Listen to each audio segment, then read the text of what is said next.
Hello दोस्तों, एक बार फिर से स्वागत है आप सबका हमारे यूट्यूब चैनल पे। बेसिक टू एडवांस क्लास की जो सीरीज चल रही थी हमारी, उसमें हम पढ़ रहे थे टाइप्स ऑफ चार्ट पैटर्न के बारे में। पिछली क्लास में हमने पढ़ा डिसेंडिंग ट्रायंगल के बारे में और आज हम पढ़ने वाले हैं डबल टॉप चार्ट पैटर्न के बारे में कि डबल टॉप चार्ट पैटर्न कैसे बनता है और इसके पीछे क्या साइकोलॉजी होती है बायर और सेलर की, और हमारा एंट्री और एसएल क्या होगा। तो बहुत ही शानदार वीडियो होने वाली है, बहुत कुछ सीखने को मिलेगा आपको इस वीडियो में, तो वीडियो के अंत तक बने रहना। तो चलो क्लास को शुरू करते हैं। जैसे कि आप चार्ट पे देख पा रहे हो, यहाँ पे डबल टॉप चार्ट पैटर्न बना हुआ है। मार्केट यहाँ पे एक अप ट्रेंड में यहाँ से चल रही है, जैसे कि यहाँ पे आप भी देख रहे हो मार्केट एक अप ट्रेंड में यहाँ पे चल रही है और मार्केट ने यहाँ पे एक रेजिस्टेंस फेस किया। यहाँ पे हो सकता है ये प्रीवियस रेजिस्टेंस हो या फिर मार्केट एक नया रेजिस्टेंस यहाँ पे क्रिएट करे। तो यहाँ पे एक ये फर्स्ट टॉप यहाँ पे बना, उसके बाद मार्केट ने यहाँ से एक नीचे की साइड यहाँ पे किया और मार्केट ने यहाँ पे एक सपोर्ट एरिया यहाँ पे बनाया। उस मार्केट यहाँ पे जैसे कि अप ट्रेंड में चल रही है, मार्केट हमेशा एक जिगजैग फॉर्म में चलती है ऐसे, तो हो सकता है ये एक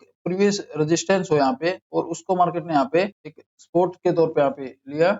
उसके बाद मार्केट यहाँ से दोबारा ऊपर की साइड गई, लेकिन मार्केट यहाँ पे जो जो प्रीवियस जो रेजिस्टेंस था यहाँ पे, मार्केट उस रेजिस्टेंस को ब्रेक नहीं कर पाई और मार्केट वापस यहाँ से नीचे की साइड आ गई। तो जो हमारा फर्स्ट जो टॉप है वो ये बनेगा और जो सेकंड टॉप है वो ये बनेगा। उसके बाद मार्केट जो है नीचे की साइड आ गई और ये जो सपोर्ट एरिया है जिसको हम नेकलाइन बोलेंगे, ये एक नेकलाइन को मार्केट यहाँ पे ब्रेक कर देती है और ब्रेक होने के बाद जो मार्केट है यहाँ पे एक स्ट्रॉन्ग डाउन साइड का मूव हमें देखने को मिलता है। कई बार क्या होता है कि मार्केट यहाँ से जैसे ऊपर की साइड जाती है और यहाँ रेड कैंडल बनते ही हम यहाँ पे भी एंट्री कर लेते हैं, तो हमें यहाँ पे एंट्री नहीं करनी है क्योंकि मार्केट कई बार यहाँ पे ऐसे कंसोलिडेशन करके और इस एरिया को यहाँ पे ब्रेक कर देती है और ऊपर की साइड चली जाती है, क्योंकि जो ट्रेंड है वो ऊपर की साइड एक बुलिश ट्रेंड है। यहाँ पे जो ट्रेंड है मार्केट वो कंटिन्यू कर सकती है, लेकिन जब मार्केट इस एरिया को ब्रेक कर देती है नेकलाइन को, तब यहाँ पे जो सेलर की पावर है वो बढ़ जाती है, बायर है वो मार्केट से बाहर हो जाते हैं। क्योंकि जैसे ही इस नेकलाइन का ब्रेकआउट होता है,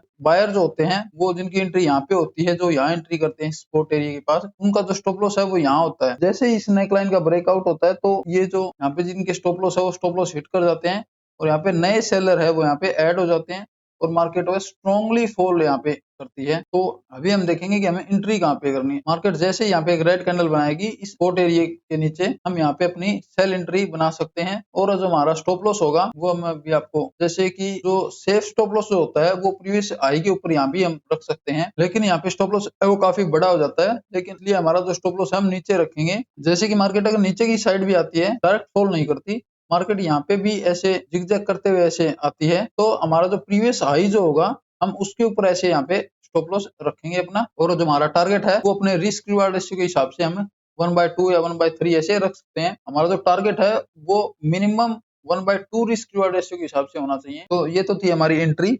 उसके बाद और हमने स्टॉप लॉस की बात कर ली, ये हमारा यहाँ पे हम स्टॉप लॉस रखेंगे। और जो टारगेट है वो दूसरा जो तरीका टारगेट रखने का वो ये है कि जितना जो एरिया ये जो होता है, जैसे ये यहाँ पे 2% का हो गया, तो हमारा जो टारगेट है वो हम 2% के आसपास यहाँ पे रख सकते हैं। ये हमारा टारगेट का जो दूसरा तरीका है। और जो अगर हम एंट्री की बात करें तो मार्केट यहाँ पे कई बार क्या डायरेक्ट फॉल कर देती है, जैसे यहाँ पे सीधी ऐसे डायरेक्ट यहाँ पे नेकलाइन को है वो ब्रेक कर दिया।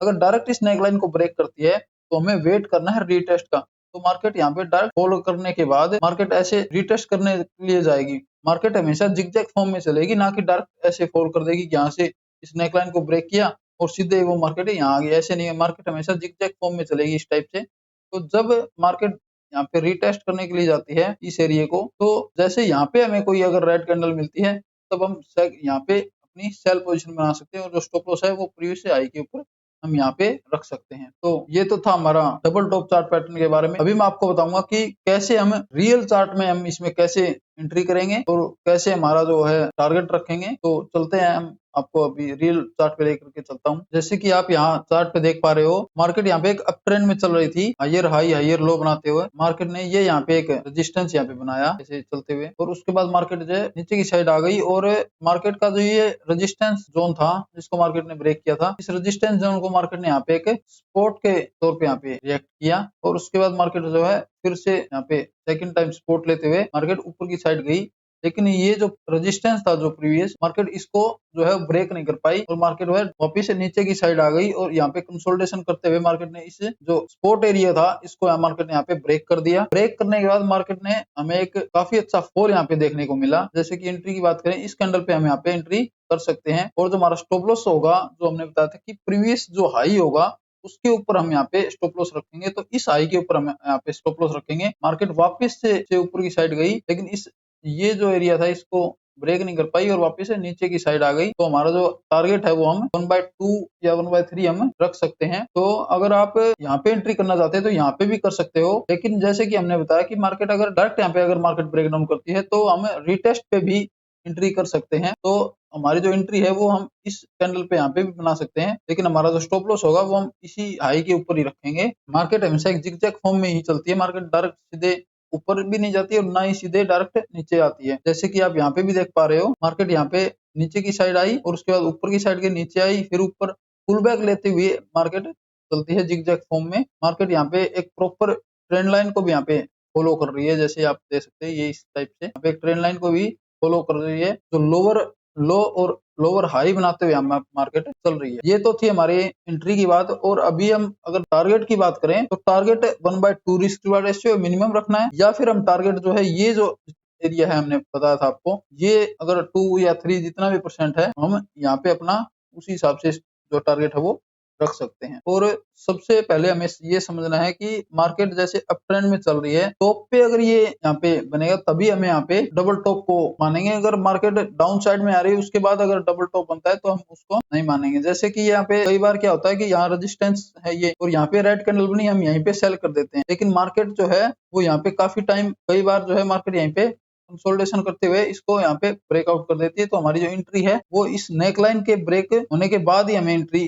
करनी है। ये जब नेकलाइन ब्रेक होती है तब यहाँ पे जो सेलर है वो मार्केट के में हावी होते हैं और बायर है वो वीक हो जाते हैं। तो अभी मैं आपको दूसरा एग्जांपल इसका दिखाता हूँ। जैसे कि आप यहाँ पे देख पा रहे हो, मार्केट जो है ऊपर की साइड जा रही थी, ऐसे मार्केट ने ये एक यहाँ पे रेजिस्टेंस बनाया, ये हमारा फर्स्ट टॉप बनेगा और ये हमारा जो है वो सेकंड टॉप बनेगा। ये हमारी जो है नेकलाइन बनेगी, क्योंकि ये जो प्रीवियस यहाँ पे रेजिस्टेंस था इसको ब्रेक करने के बाद अभी ये इस मार्केट ने यहाँ पे इसको सपोर्ट बनाया, इसको मार्केट ने यहाँ पे सपोर्ट बनाया, उसके बाद इसको यहाँ पे ब्रेक कर दिया। ब्रेक करने के बाद यहाँ पे हमारी एंट्री होगी और ये जो प्रीवियस हाई है इसके ऊपर हम यहाँ अपना स्टॉप लॉस रखेंगे और जो हमारा टारगेट है वो हम अपने रिस्क रिवार्ड रेशियो के हिसाब से हम अपना टारगेट रखेंगे 1/2 या 1/3 का। तो जैसे कि आप यहाँ पे देख पा रहे हैं मार्केट है वो ने हमारा जो टारगेट है वो कंप्लीट कर दिया। तो ये इस प्रकार से हम डबल टॉप चार्ट पैटर्न को ट्रेड कर सकते हैं। अगर मार्केट यहाँ पे जैसे यहाँ पे मार्केट ने यहाँ पे ब्रेक लाइन को ब्रेक किया, उसके बाद अगर यहाँ पे रिटेस्ट भी किया है तो हमारी एंट्री हम यहाँ पे भी ले सकते हैं इस कैंडल के ऊपर। रिटेस्ट के बाद भी हमारा जो स्टॉप लॉस है वो हम यहाँ पे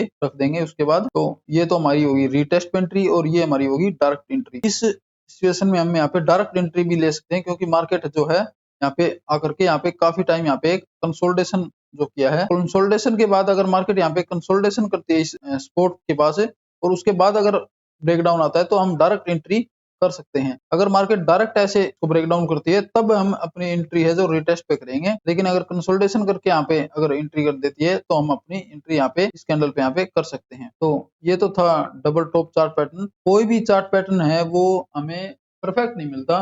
जैसे कि आप यहाँ पे देख चार्ट में उस पे इमेज में देख रहे थे, ये जो इस प्रकार से यहाँ पे डबल टॉप बना हुआ है, ये हमारी नेकलाइन है यहाँ पे, जैसे ये नेकलाइन है, लेकिन हमें परफेक्ट ऐसे नहीं मिलेगा। तो कई बार क्या है, जैसे जैसे मार्केट चल रही है इस टाइप से वो थोड़ा सा यहाँ पे भी जा के आ सकता है या फिर वो थोड़ा ऊपर जा करके यहाँ से भी घूम सकता है।